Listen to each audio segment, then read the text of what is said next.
House of Representatives not expected to return to D.C. before May 4. The House of Representatives is not expected to return before May 4, House Majority Leader Steny Hoyer said in a notice Monday afternoon. Democratic leaders had previously eyed the week of April 20 as a tentative return date, but members have become even more reluctant to travel during the COVID-19 pandemic since they went home to their districts at the end of March. "I have no interest in going back now." "How do you get there? Train? Plane?" "Last time I got there, I drove for about 5 hours."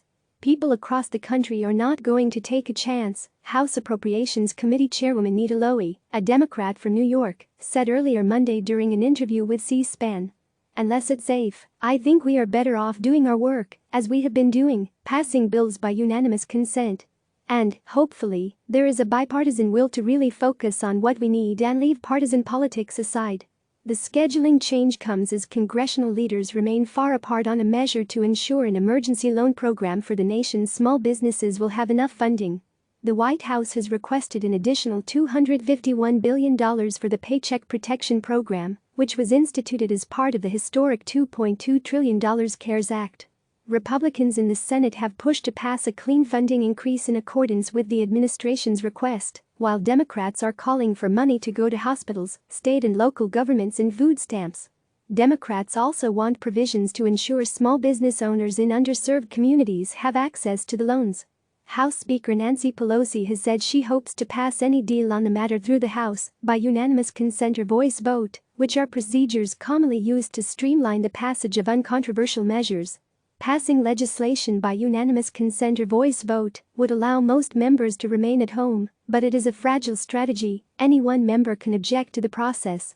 Republican Representative Thomas Massie of Kentucky has already said he is willing to force many of his colleagues to return to the Capitol again to approve the small business measure, as he did for the passage of the CARES Act. Hundreds of unhappy members from around the country had to return to D.C. on short notice at the end of March to block Massie's effort to hold a full roll call vote on the massive stimulus bill.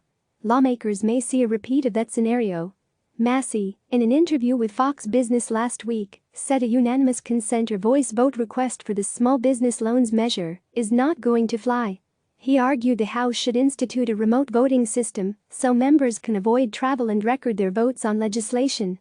"We need to change this so that people don't have an excuse for not being accountable," he said.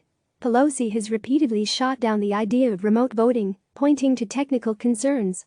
Democratic leaders have left the door open to other options such as proxy voting, which would require a House rules change to implement.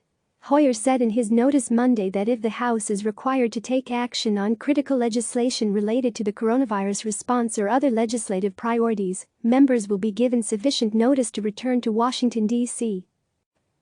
Click subscribe to receive the latest news.